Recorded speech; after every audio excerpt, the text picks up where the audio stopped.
PT MBS mengeluarkan klarifikasi resmi terkait pemberitaan yang menyebut perusahaan tidak mendaftarkan pekerjanya ke Badan Penyelenggara Jaminan Sosial (BPJS). Wakil Direktur PT MBS Wana menegaskan tudingan tersebut tidak benar dan menyampaikan 3 poin penting sebagai penjelasan resmi. Pihak PT MBS menilai sebelum pemberitaan diterbitkan seharusnya jurnalis Sumatera Pos melakukan konfirmasi kepada perusahaan. Hal ini sesuai dengan Kode Etik Jurnalistik Pasal 3 yang mengatur kewajiban wartawan untuk menguji informasi, serta Pasal 5 Undang-Undang Nomor 40 Tahun 1999 tentang pers yang mewajibkan media melayani hak jawab. Tidak pernah ada konfirmasi atau permintaan klarifikasi yang diajukan oleh wartawan kepada pihak kami. Karena itu pemberitaan yang beredar bersifat sepihak dan tidak berdasarkan keterangan resmi, tegas Wana. PT MBS menjelaskan pekerja yang dimaksud dalam pemberitaan bukanlah karyawan tetap melainkan tenaga kerja harian lepas atau pekerja borongan. Terkait KTP bukan kami tahan melainkan hanya sebagai jaminan karena Sri Mulyadi bekerja sebagai sopir pengangkut buah sawit, statusnya sebagai buruh harian yang membawa mobil perusahaan. Selama ia bekerja, mobil truk tersebut selalu mengalami kerusakan mesin yang tergolong parah sehingga menambah biaya perbaikan perusahaan.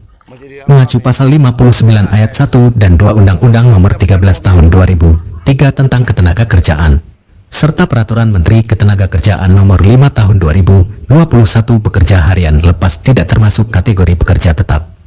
Karena itu perusahaan menegaskan tidak memiliki kewajiban hukum untuk mendaftarkan pekerja dengan status tersebut ke program BPJS Ketenagakerjaan maupun BPJS Kesehatan.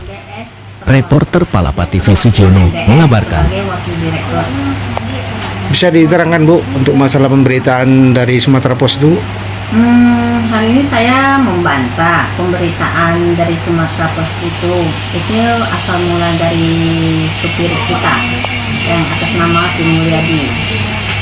Ini Bu, mau bertanya sesuai dengan pemberitaan Sumatera Pos, di situ dikatakan PT MBS itu tidak mendaftarkan pekerjanya ke Dinas Tenaga Kesehatan dan merampas jaminan KTP. Apakah benar Bu seperti itu? Itu tidak benar. Kalau untuk KTP aja ya, KTP itu kita ada perjanjian dari awal sebelum itu supir itu masuk kerja.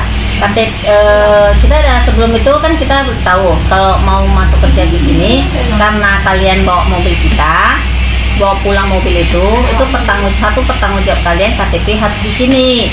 Nah, jika berkenan, jadi kamu bisa kerja. Kalau nggak berkenan, ya kita di sini nggak ada pemaksaan. Ada nggak bukti perjanjian kemarin itu Bu? Kalau bukti perjanjian KTP ditahan itu tidak ada.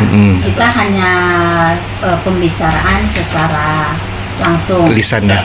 Secara lisan.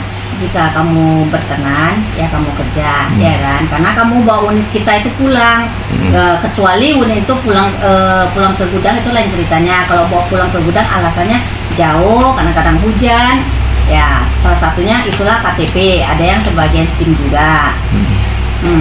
Di balik semua itu juga ada surat perjanjian kerja. Iya. Bisa contohnya Bu, apa Bu, dikasih tahu Bu?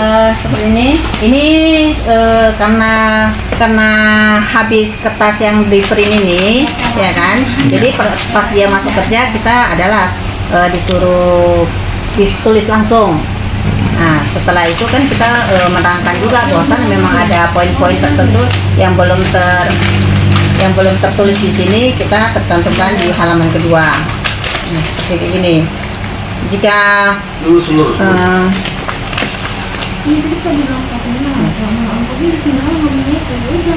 ini poin-poinnya Bu ya? Nah ya, ini semua sudah ditandatangani juga. Di sini tertera juga ada pengklaiman sepepat yang tidak wajar. Itu supir wajib tanggung jawabin.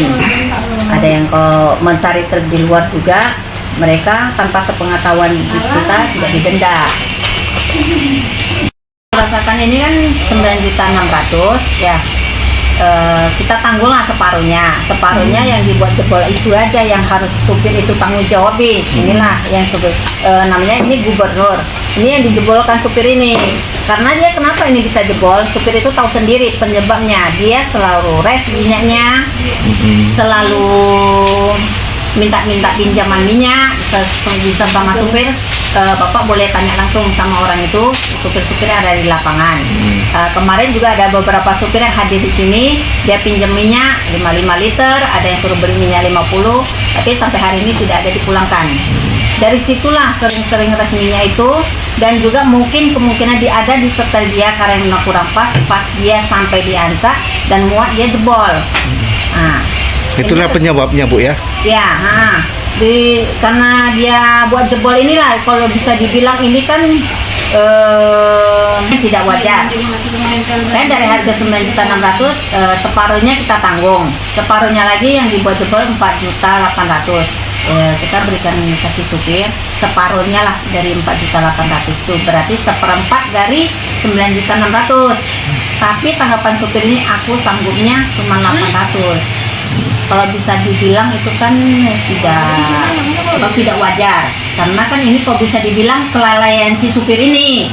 Kalau memang dia ada maksud Niat etika baik ya. Nah, etikat baik datang ke kita, Kak, ini bagaimana? Kalau segitu aku tidak sanggup, atau kasihkan anak saya kerja lagi dengan cicil saya bayar.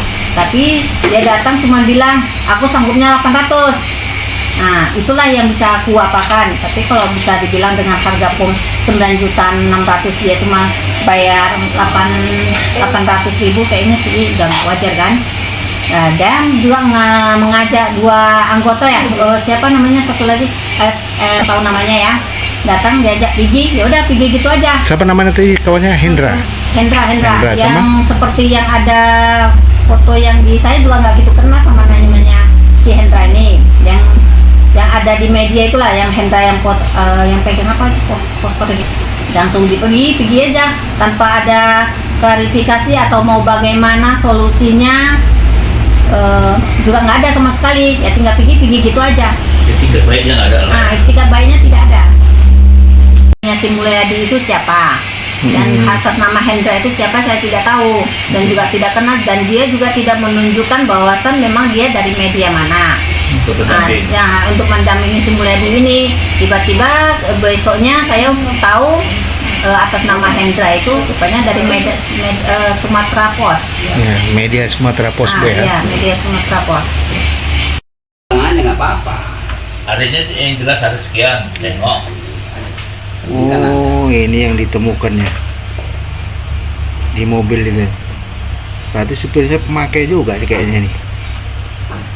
Alatnya nih. Ini salah satunya ini yang ditemukan di mobil itu ya. Sama supir itu. Cuma satu aja itu. Cuma satu ini ya. Lagi 50 itu Gawat cek. kali wah. Pantas lah habis semua mobil.